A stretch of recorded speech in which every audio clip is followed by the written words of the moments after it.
हाय दोस्तों, आज हम आपके सामने यूजीसी नेट जेआरएफ इतिहास विषय के महत्वपूर्ण वीडियो लेकर आया हूं, जिसमें मेरा आज का टॉपिक है साहित्यिक स्रोत। साहित्यिक स्रोत में आज हम पूर्ण रूप से व्याख्या करने वाले हैं, जिसमें कि अगर चर्चा किया जाए तो साहित्यिक स्रोत में ये है धार्मिक साहित्य। धार्मिक साहित्य में क्या है, सबसे पहले देखेंगे धार्मिक साहित्य में क्या है कि धार्मिक साहित्य के अंतर्गत सर्वप्रथम ब्राह्मण साहित्य की चर्चा की गई है। मतलब कह रहा है कि धार्मिक साहित्य के अंतर्गत सर्वप्रथम ब्राह्मण साहित्य की चर्चा की गई है। इसके बाद वैदिक साहित्य, सूत्र साहित्य,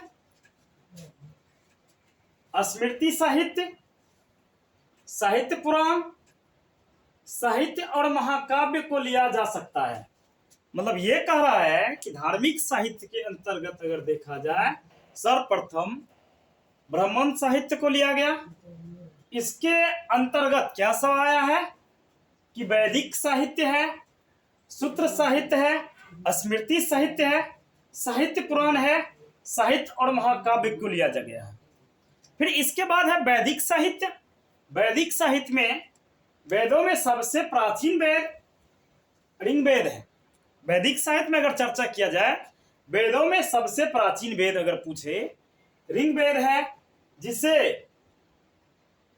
जिससे हमें ऋग्वैदिक समाज की जानकारी प्राप्त होती है।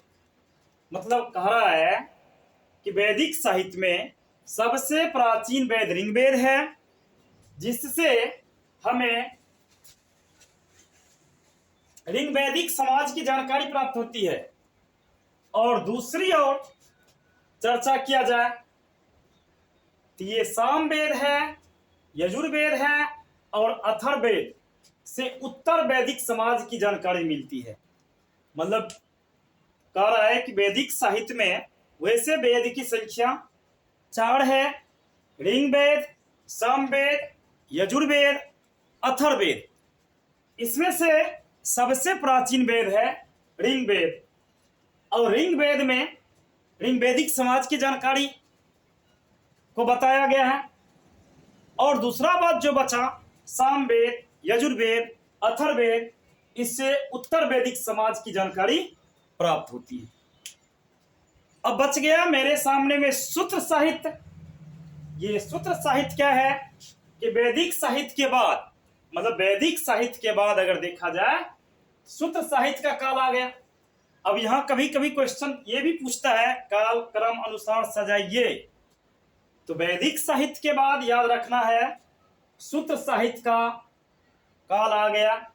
ये सूत्र इसलिए कहलाए क्योंकि इसमें लेखक अपनी बात अभिव्यक्त करता है। मतलब ये सूत्र इसलिए कहलाया क्योंकि इसमें कोई भी लेखक क्या करता था, अपनी बात अभिव्यक्त करता था, किसी के सामने रख सकता था। इस सूत्र की सहायता से वैदिक काल की जानकारी प्राप्त हुआ। क्योंकि इससे पहले हम बोल चुके हैं कि सामवेद, यजुर्वेद, अथर्ववेद से उत्तर वैदिक समाज की जानकारी प्राप्त होती है, लेकिन सूत्र साहित्य में क्या किया जाए तो वैदिक काल की जानकारी प्राप्त हुआ। और वैदिक काल के अंत में वेदों का अर्थ निकालने के लिए वेदांग की रचना की गई। मतलब वैदिक काल जब समाप्त हुआ तो वेदों के अर्थ को जानने के लिए वेदांग की रचना कर दी गई। अब यहां चर्चा किया जाए तो वेदांग क्या है। वेद बताए 4: ऋग्वेद, सामवेद, यजुर्वेद, अथर्ववेद। लेकिन इसके बाद वेदांग की चर्चा करेंगे हम, तो वेदांग की संख्या 6 है। एक शिक्षा हो गया, दूसरा कल्प हुआ, तीसरा व्याकरण है, चौथा निरुक्त है, पांचवा छंद है और छठा ज्योतिष है। मतलब वेदांग की संख्या 6 हो गया: शिक्षा, कल्प, व्याकरण, निरुक्त, छंद और ज्योतिष। फिर ऐसे सूत्र जिसमें विधि और नियमों का प्रतिपादन किया गया कल्प सूत्र कहलाया। मतलब यहां कल्प सूत्र क्या हो गया, जिसमें विधि और नियमों का प्रतिपादन किया गया कल्प सूत्र कहलाया। मतलब ऐसा सूत्र जिसमें विधि और नियमों का प्रतिपादन किया, कल्प सूत्र हो गया। फिर कल्प सूत्र के 3 भाग हो गए। ये कल्प सूत्र जो हुआ इसका 3 भाग, एक हुआ स्रोत सूत्र, दूसरा हो गया गुहा सूत्र, तीसरा हो गया धर्म सूत्र। मतलब सूत्र के भी 3 भाग, स्रोत सूत्र, गुहा सूत्र और धर्म सूत्र। अब स्रोत सूत्र में यज्ञ संबंधी नियमों का उल्लेख किया गया। अब यज्ञ संबंधी नियम का उल्लेख किसमें किया गया? तो यज्ञ संबंधी नियमों का उल्लेख स्रोत सूत्र में किया गया। फिर गुहा सूत्र से मनुष्यों के लौकिक और परलौकिक कर्तव्यों का विवेचन किया गया। गुहा सूत्र के माध्यम से मनुष्यों के लौकिक और परलौकिक कर्तव्यों का विवेचना किया गया। धर्म सूत्र में मनुष्यों के धार्मिक सामाजिक जीवन का उल्लेख किया गया। मतलब सूत्र की संख्या 3 थी कल्प सूत्र की। उसमें देखा जाए एक स्रोत सूत्र था, स्रोत सूत्र में यज्ञ संबंधी नियमों का चर्चा किया गया है। गुहा सूत्र में मनुष्यों के लौकिक और परलौकिक जीवन का चर्चा किया गया। धर्म सूत्र में मनुष्यों के धार्मिक और सामाजिक जीवन का उल्लेख किया गया। फिर व्याकरण है, ग्रंथों में सबसे महत्वपूर्ण पाणिनिकृत अष्टाध्यायी है, क्योंकि यहाँ पूछता है पाणिनि किसका अष्टाध्यायी लिखा था। फिर ईस्वी पूर्व 2री शताब्दी में पतंजलि ने क्या किया? अष्टाध्यायी पर महाभाष्य नामक टीका लिखा। 2री शताब्दी में पतंजलि ने अष्टाध्यायी पर महाभाष्य नामक टीका लिखा, जिसमें हमें पुष्मित शुंग की विषय में जानकारी प्राप्त होती है। अब यहाँ होता है कि किससे पुष्मित शुंग के विषय में जानकारी मिलती है? ये है महाभाष्य नामक पुस्तक है, जिसको किसने लिखा?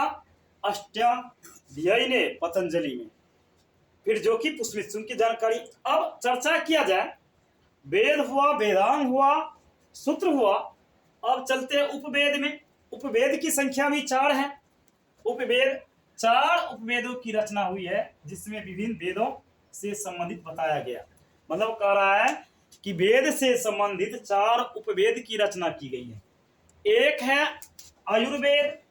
उपवेद में आयुर्वेद, गंधर्व वेद, धनुर्वेद और शिल्प वेद। उपवेद की संख्या 4, आयुर्वेद, गंधर्व वेद, धनुर्वेद और शिल्प वेद। अब है आयुर्वेद में क्या होगा? चिकित्सा की का विज्ञान उसको कहा गया आयुर्वेद को, जिससे सम वेद से संबंधित बताया गया। अब यहाँ क्वेश्चन होता है आयुर्वेद किस वेद से संबंधित है? समवेद से संबंधित है और इसमें चिकित्सा के बारे में बताया गया। गंधर्व वेद ये संगीत कला का शास्त्र है, जिससे समवेद से संबंधित बताया गया।